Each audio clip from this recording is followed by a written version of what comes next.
बहुत समय पहले की बात है, जब दिल्ली के सुल्तान अकबर की ताकत और बुद्धि का देश और विदेश में प्रशंसा था। उनके दरबार में अनेक बुद्धिमान और विद्वान लोग काम करते थे, लेकिन सबसे प्रमुख और चतुर सलाहकार थे बीरबल। एक बार अकबर बहुत उदास और चिंतित थे। उन्होंने अपने दरबार में एक बड़ा सवाल रखा, बीरबल, जीवन का अर्थ क्या है? बीरबल ने थोड़ी देर सोचा और फिर उत्तर दिया, महाराज, जीवन का अर्थ है एक अनंत सफर, एक अद्वितीय कहानी और ज्ञान का अद्वितीय स्रोत। अकबर हार गए, क्योंकि उनका उम्मीदवार था कि बीरबल कुछ और उत्तर देगा। उन्होंने फिर से सवाल पूछा, जीवन का अर्थ क्या है, बीरबल? बीरबल फिर से ध्यानपूर्वक सोचे बिना उत्तर दिया, महाराज, जीवन का अर्थ है एक लहर जो हमें हमारे अंदर की गहराइयों तक ले जाती है और हमें सच्चे आत्मा के साथ जुड़ती है। अकबर फिर से खुश नहीं थे और उन्होंने फिर से सवाल पूछा, जीवन का अर्थ क्या है, बीरबल? इस बार बीरबल ने मुस्कुराते हुए उत्तर दिया, महाराज, जीवन का अर्थ है कि हमें आपके हर सवाल का उत्तर देना होता है जब आप उसे पूछते हैं। अकबर हंस पड़े और बीरबल की होशियारी को सराहा। वह खुश हुए कि उनके दरबार में ऐसे विद्वान और चतुर लोग काम कर रहे हैं जो हमेशा उनके सवालों का सही उत्तर देते हैं। इस कहानी से हमें यह सीखने को मिलता है कि जीवन का अर्थ हमारे दृष्टिकोण और सोच पर निर्भर करता है और हमें हर समय सीखने और समझने की कोशिश करनी चाहिए। बीरबल की होशियारी और समझदारी ने उन्हें अकबर के दरबार में अद्वितीय बना दिया और उनके साथी बनाया। समय की गोद में बसी हुई एक छोटी सी दिल्ली किला के बगीचे में एक रात बड़ा ही खुशहाली बारात हो रही थी। बादशाह अकबर अपने दरबार के अधिकारीगण और मंत्रीगण के साथ जगह जगह बातचीत कर रहे थे। बादशाह अकबर ने एक खास तारीख को चुना था और वह अपने दरबारी बीरबल के साथ एक खास बात करने के लिए बुलवाने का निर्णय लिया था। बीरबल बादशाह के पास पहुंचा और बादशाह ने कहा, बीरबल, मैंने आज एक सपना देखा है जो मेरे मन को परेशान कर रहा है। मुझे लगता है कि इस सपने का कुछ मतलब होना चाहिए। क्या तुम मेरे उस सपने का अर्थ बता सकते हो? बीरबल ने सुनकर बादशाह के चेहरे की चिंता देखी और उसने कहा, बादशाह, आपका सपना सुनकर तो मुझे भी देखने में दिलचस्पी हो रही है। कृपया आप उस सपने को विस्तार से सुनाएं। बादशाह ने सपने का वर्णन किया। मैंने देखा कि मैं एक जंगल में था और मेरे सामने एक सर्प खड़ा था। वह सर्प मेरे पास आया और मुझे देखकर धीरे धीरे बड़ा होता गया और फिर वह मुझे देवता के रूप में दिखाई दिया। बीरबल ध्यान से सपने का वर्णन सुन रहे थे। फिर उन्होंने कहा, बादशाह, यह सपना आपके लिए बड़े ही शुभ संकेत के रूप में दिखाई देता है। सर्प जीवन में अच्छा स्वास्थ्य और लंबी आयु की ओर संकेत करता है और देवता के रूप में दिखने का मतलब है कि भगवान आपकी मनोकामनाओं को पूरा करने के लिए साथ हैं। बादशाह ने बीरबल की बातों को सुनकर हृदयगत शांति महसूस की और बोले, बीरबल, तुमने मेरी चिंता दूर कर दी है। तुम्हारा यह तात्पर्य क्या है?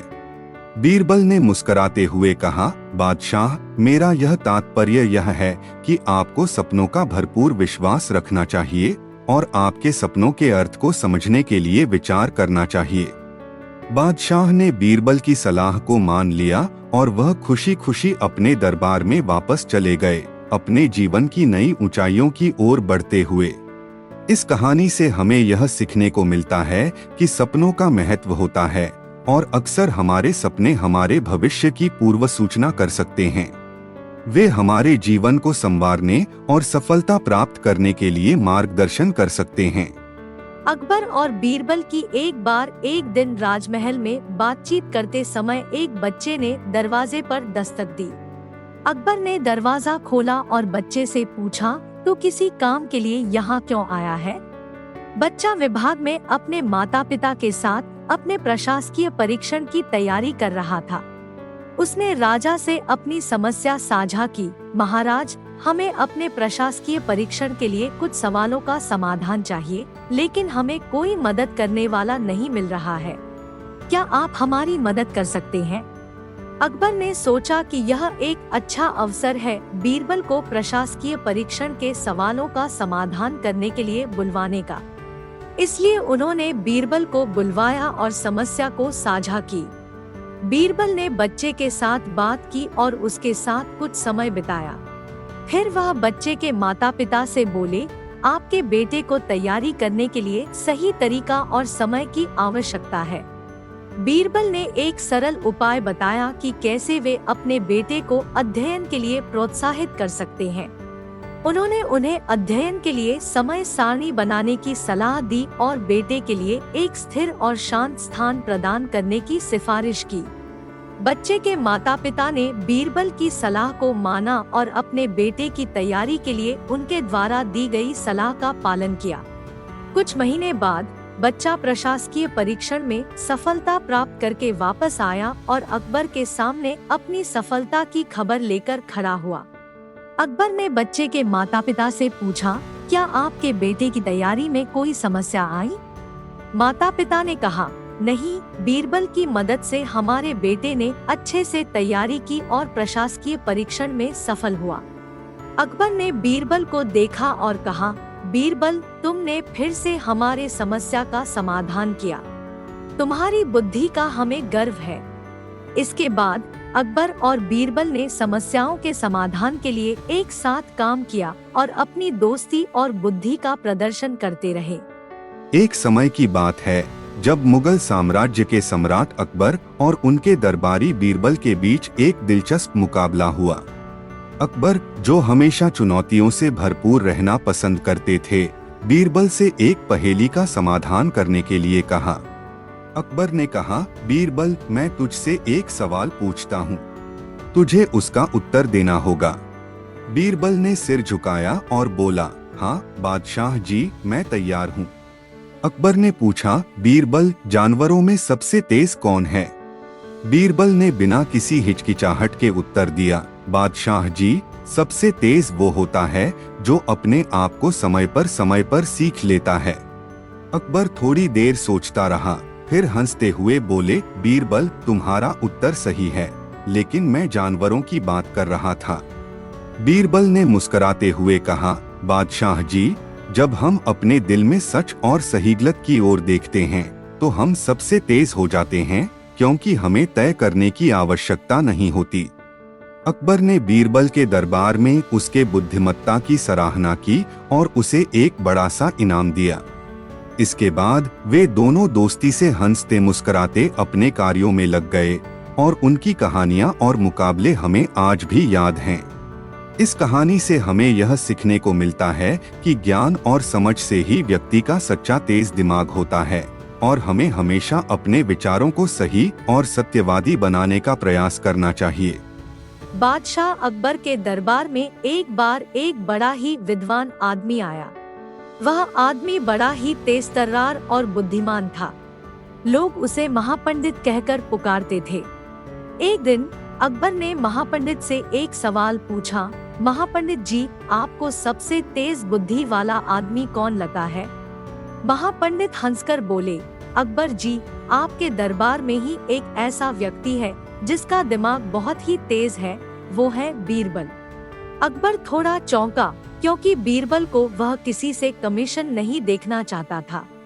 इसलिए उन्होंने महापंडित से एक और सवाल पूछा, तो महापंडित जी, आप मुझे एक उपमा सुनाइए जिससे हम यह समझ सके कि बीरबल सचमुच ही विशेष है।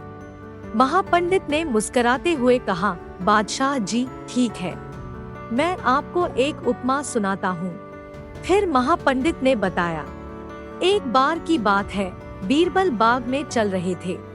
वहाँ एक बरगद का पेड़ था जिस पर कई चिड़िया बैठी थी। एक समय एक शिकारी आया और पेड़ के नीचे एक नेट फैला दिया।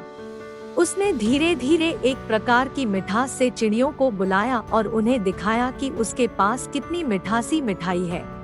चिड़िया बेहद खुश हो गई और पूरी बड़ाई हो गई। महापंडित ने थोड़ी देर तक रुककर कहा, बादशाह जी, इसका मतलब यह है कि बीरबल भी हमें वैसा ही सुख सुखाहट प्रदान कर सकते हैं जैसे कि वह शिकारी ने चिड़ियों को दिया था। अकबर ने महापंडित के उत्तर को सुनकर मुस्कुराया और बीरबल की महत्वपूर्ण भूमिका को स्वीकार किया। उन्होंने महापंडित को सीधे हृदय से धन्यवाद दिया और बीरबल के प्रति अपना सर्वस्वाधीन विश्वास और समर्थन बनाया। इस कहानी से हम सीखते हैं कि विवादों को समझने और हल करने के लिए हमें विचार करने की क्षमता और विवादों को सुलझाने के लिए समझदारी की आवश्यकता होती है। इसके लिए हमें अपने विचारों को सुनने की आवश्यकता होती है और सही रास्ता चुनने की क्षमता होनी चाहिए। बीरबल की उपमा हमें इस महत्वपूर्ण सीख को समझाती है। बहुत समय पहले की बात है। भारत के मुगल सम्राट अकबर के दरबार में एक होशियार और बुद्धिमान मंत्री थे जिनका नाम बीरबल था। अकबर और बीरबल के बीच बहुत गहरा दोस्ताना था। वे एक दूसरे के साथ बहुत सारे मजे करते थे और एक दूसरे की समस्याओं का समाधान ढूंढते थे। एक दिन अकबर ने एक मुश्किल सवाल पूछा, बीरबल, तुम मुझे एक ऐसा आदमी ढूंढो जो सबसे बड़ा और सबसे छोटा हो सकता है। बीरबल ने समझाया, सम्राट, सबसे बड़ा और सबसे छोटा तो समय होता है। समय सब कुछ को सबसे बड़ा बना देता है और फिर सब कुछ को सबसे छोटा भी बना देता है। इसलिए समय ही वह आदमी है जो सबसे बड़ा और सबसे छोटा हो सकता है। अकबर ने इस उत्तर से खुश होकर बीरबल की होशियारी की सराहना की। कुछ दिन बाद अकबर को एक और मुश्किल सवाल आया। उन्होंने पूछा, बीरबल, तुम मुझे वह चीज बताओ जिसका वर्णन किया जा सकता है पर देखा नहीं जा सकता है, छुआ नहीं जा सकता है, सुना नहीं जा सकता है और सूंघा नहीं जा सकता है। बीरबल फिर से खुदरा और समझदार उत्तर देने की कोशिश करने लगे। फिर वह बोले, सम्राट, वह चीज आत्मा है। आत्मा का वर्णन किया जा सकता है पर देखा नहीं जा सकता है, छुआ नहीं जा सकता है, सुना नहीं जा सकता है और सूंघा नहीं जा सकता है। अकबर ने बीरबल की दी उत्तर की सराहना की और उनकी बुद्धिमत्ता को प्रशंसा की। इस तरह अकबर और बीरबल के बीच अनेक ऐसे मनोरंजनात्मक सवालों और उनके होशियार उत्तरों के माध्यम से बुद्धिमानी और समझदारी का परिचय होता रहा। उनका यह दोस्ताना आज भी लोगों के बीच प्रसिद्ध है और उनकी कहानियां हमें सिखाती हैं कि जीवन में हर समस्या का समाधान हो सकता है अगर हमारी सोच बुद्धिमानी से हो। बदलते मौसम के साथ आगजनी में एक सुंदर बाग अकबर के महल के पास खिल रहा था। अकबर कभी कभी वहां अपनी आलीशान बुगदान में यात्रा करने जाते थे। एक दिन जब वह बाग में घूम रहे थे, वह देखते हैं कि एक बड़ा हीरे का पत्थर बगीचे के बीच में खड़ा है। अकबर ने अपने मंत्री से कहा, इस पत्थर को महल में ले आओ, यह एक शानदार हीरा हो सकता है।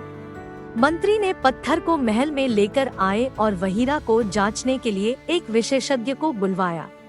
विशेषज्ञ ने वहीरा को देखकर कहा, हाँ, यह वाकई एक शानदार हीरा है।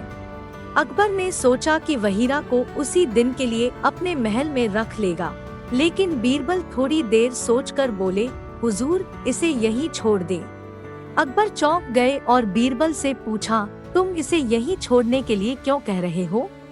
बीरबल ने हंसते हुए उत्तर दिया, हुजूर, इस हीरे का असली मालिक यह है जिसने इसे बगीचे में छिपा दिया है और आपका महल उसके महल के सामने है। इसे बिना अदा किए हम कैसे इसे अपने महल में रख सकते हैं? अकबर ने बीरबल की बुद्धिमत्ता को समझा और हीरे को उसके स्थान पर वापस करवा दिया। बीरबल का सुझाव अकबर के महल की शानदारी को बचाने में सफल रहा और वहीरा का धन्यवाद उसके समय की समझदारी के लिए था। इस कहानी से हमें यह सीखने को मिलता है कि समझदारी और बुद्धिमत्ता हमें अच्छे नतीजों की ओर ले जा सकती है और हमें दूसरों के अधिकारों का सम्मान करना चाहिए। बहुत समय पहले की बात है। दिल्ली के मुगल सम्राट अकबर के दरबार में बीरबल नामक एक बुद्धिमान और हास्यरस से भरपूर विशेषज्ञ विचारक थे। अकबर और बीरबल की दोस्ती का यह किस्सा है।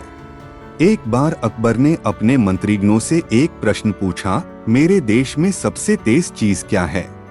मंत्रीगण अपनी आलोचना देने लगे। एक कह रहे थे कि सूचना तेज है तो दूसरे कह रहे थे कि वायुमंत्री तेज है। इसी बीच बीरबल वहां उपस्थित थे और उन्होंने कहा, सम्राट, सबसे तेज चीज है आपकी उदारता। आपकी उदारता आपको जीत दिलाती है और आपके देश को महान बनाती है। अकबर ने बीरबल की यह बात सुनकर बहुत ही प्रसन्न हुआ और बीरबल की बुद्धिमत्ता को सराहा। इसके बाद अकबर और बीरबल की दोस्ती में और भी मजबूती आई। एक दिन अकबर ने एक खेल खेलने का विचार दिया। वह चाहते थे कि उनके मंत्रीगण और बीरबल एक खेल खेलें जिसमें सबसे तेज मंत्री चीज की तलाश में निकलें। खेल दिन दिन चलता गया, लेकिन कोई भी मंत्री सही उत्तर नहीं पा रहा था। अब बारी बीरबल की आई। वह भी सोचने लगे कि कैसे वह इस सवाल का सही जवाब दे सकते हैं। फिर बीरबल ने अकबर से कहा, सम्राट, सबसे तेज चीज है समय। समय सब कुछ को बदल देता है, सब कुछ को हार देता है और हर किसी की ताकत को दिखाता है। अकबर ने बीरबल के उत्तर को सुनकर हैरान होकर कहा, तुमने बहुत ही सच्चा और समझदार उत्तर दिया है बीरबल, तुम जीत गए हो। इस खेल के बाद अकबर और बीरबल की दोस्ती और भी मजबूत हुई। वे हमेशा एक दूसरे के साथ समय बिताते और हर समस्या का हल ढूंढते थे। इस दोस्ती ने मुगल साम्राज्य को और भी महान बनाया और उनके किस्से आज भी हमें उनकी बुद्धिमत्ता और दोस्ती का सबक सिखाते हैं। यह थी बीरबल और अकबर की दोस्ती की कहानी, जो हमें यह सिखाती है कि बुद्धिमान और सच्चे दोस्ती से कोई भी मुश्किलें आसानी से पार की जा सकती हैं। पूरे भारत में अकबर और बीरबल की कहानियां प्रसिद्ध हैं।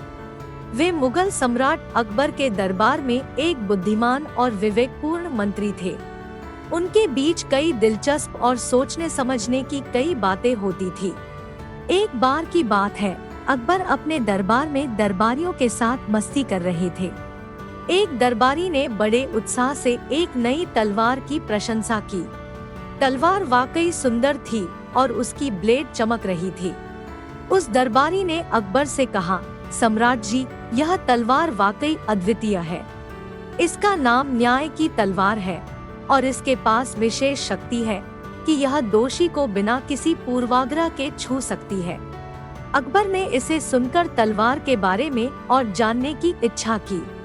वह तलवार को लेकर बीरबल के पास गए और पूछा, बीरबल, क्या तुम्हारे पास इस तलवार के बारे में कोई जानकारी है? बीरबल ने सुना और तलवार को देखा और फिर दरबारी की बड़े उत्साह से बयान को सुना। फिर उन्होंने अकबर से कहा, सम्राट जी, यह तलवार वाकई अद्वितीय है, लेकिन इसका वास्तविक चमकना तब होगा जब हम इसे न्याय का तरीका जानेंगे। अकबर रुझान खो गए और पूछा, तो बीरबल, कैसे यह तलवार न्याय के लिए उपयोगी हो सकती है? बीरबल हंसकर बोले, सम्राट जी, न्याय की तलवार का असली मायना तब समझा जा सकता है जब इसका उपयोग असली न्याय के तरीके में किया जाएगा। हमें यह देखने के लिए इसे एक कठिन मामले पर प्रयोग करना होगा। अकबर ने खुशी खुशी स्वीकार किया और बीरबल के साथ एक मामले की तलाश में निकले। बीरबल और अकबर ने एक मामले का पता लगाया जिसमें दो लोग एक समान समस्या के लिए आपसी विवाद कर रहे थे। दोनों ने अपनी दावेदारी की थी कि वे ही न्याय के पात्र हैं। बीरबल ने तय किया कि वे तलवार का प्रयोग इस मामले में करेंगे। वे दोनों पक्षियों को सामने बुलाएंगे और तलवार को उनके सिर पर रखेंगे। जिसका सिर काट जाएगा वह हार जाएगा। मामला दरबार में सुनाया गया और दोनों पक्षी तय किए गए और तलवार के नीचे लेट गए। बीरबल तलवार को उठाने के लिए तैयार थे। अचानक तलवार के पास बिना किसी आवाज के ही किसी एक पक्षी का सिर काट दिया। जनसभा हैरान हो गई और अकबर ने पूछा, यह कैसे हो गया बीरबल? बीरबल ने हंसकर कहा, सम्राट जी, तलवार ने सच्चे न्याय का पालन किया। यह दिखाया कि वो व्यक्ति ही दोषी था जिसने अपना सिर झुकाकर दिखाया कि वह दर्शाने के लिए तैयार है कि वह गला काट ले। उसने न्याय का पालन किया और हम उसे दोषी पाए। अकबर ने बीरबल की बुद्धि की प्रशंसा की और तलवार को न्याय की तलवार कहकर उसकी महत्वपूर्ण भूमिका का स्वागत किया। इस कहानी से हमें यह सीखने को मिलता है कि न्याय और सच्चाई कभी हार नहीं सकते, और अकल्पनीय तरीकों से भी न्याय की प्राप्ति की जा सकती है। अकबर और बीरबल की कहानियां हमें जीवन के महत्वपूर्ण सीख देती है और हमें सोचने के लिए प्रोत्साहित करती है।